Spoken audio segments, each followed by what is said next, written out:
فاکس نیوز، مصاحبه اختصاصی با رودی جولیانی در مورد گردهمایی جهانی ایران آزاد. جولیانی: در بزرگترین کنفرانس اینترنتی در تاریخ شرکت کردیم و به میلیون‌ها نفر وصل شدیم. به نظرم در کتاب رکورد گینس وارد می شود. مجاهدین و مقاومت ایران خواستار یک ایران آزاد غیر اتمی هستند. آنها ایرانی می‌خواهند که حق زنان را تأمین کند و رئیس جمهور آنها یک زن فوق‌العاده به تمام معناست.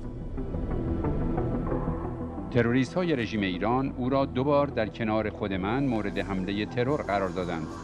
1 بار در آلبانی که متهمین دستگیر و متهم شدند و 1 بار هم 2 سال پیش بود که 100,000 نفر در پاریس بودند و صبح همان روز 4 نفر را دستگیر کردند، شامل یک دیپلمات رژیم ایران که برای منفجر کردن گردهمایی آمده بود.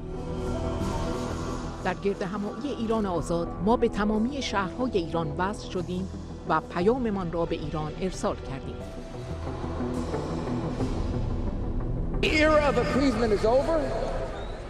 Those who practice appeasement are going to find themselves shamed in world history. The time has come to stand up to these bullies and these murderers. Well, that's former mayor of New York City, of course, and the president's lawyer, Rudi Giuliani, last year attending the huge Iranian opposition rally of the National Council of Resistance of Iran in France. He speaks there every year. This year, the event, called the Free Iran Global Summit, was held virtually because of coronavirus, but the message in noted Tehran has stayed the same, calling for the end of the Iranian theocratic regime and crediting President Trump's maximum pressure campaign against Iran for progress. Maryam Rajavi is the group's leader. We believe regime change in Iran by the Iranian people and resistance is within reach.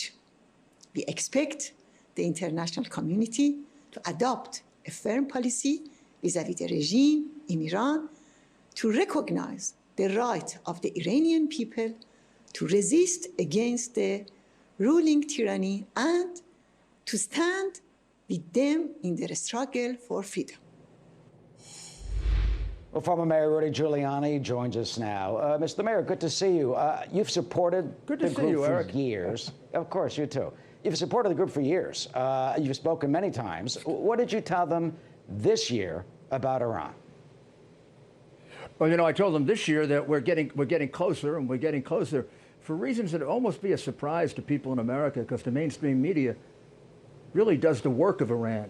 I think because Obama was so favorable to Iran, the mainstream media has become apologists for Iran.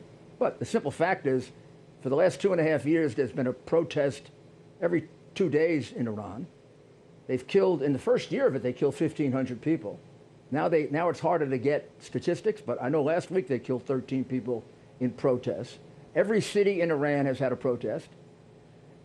The protests almost always get violent on the part of the Iranian authorities. I mean, they shoot and kill people in a protest. Nothing like the issues we have here in America. And if you're MEK, the sentence is death on sight. So we've lost, since the protesters began, we've lost about 1,200 identifiable people who either were MEK, or there are some cases where they suspect some poor person of being MEK who isn't, and they slaughter him. This is a regime that is beyond anything in the world, the regime of terror. When you say MEK, you're talking about the National Council of Resistance of Iran. They've got lots of activists out there. We've interviewed some of the protesters out on the streets. It's been a controversial group, was once on the terrorism list of the U.S. No now, question. as you just said, Tehran calls them the terrorists. Eric, who's going to do this but a controversial group? They've lost 20,000 of their members. I mean, you don't do this unless somebody comes against you. These are extraordinarily brave people. You know them, you've met them. They're not terrorists. They were taken off the terrorist list now 10 years ago. That was all done with a big stupid deal with crooked Clinton, and finally got straightened out 10 years later. This is an American group. They want a free Iran, they want a non-nuclear Iran, they want an Iran that allows rights for women, which is why they have a interim president who's a woman, and a great woman by all means. And they have twice attempted to assassinate her right next to me. So I'm pretty close to her. They did that twice in 2018. Once in Albania, those people have been arrested and convicted.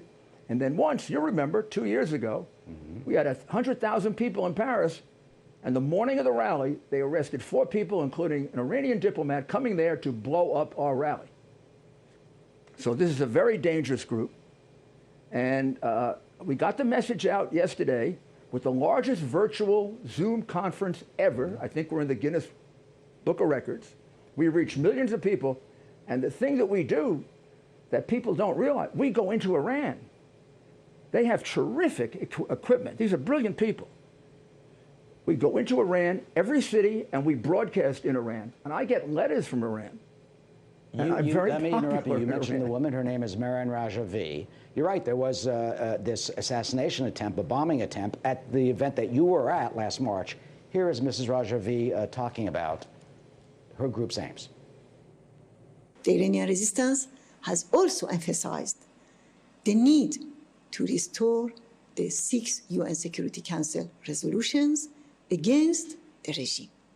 We call for the extension of the international arms embargo against the regime. 30 seconds left. Do you think we will see the day when the Iran regime will fall?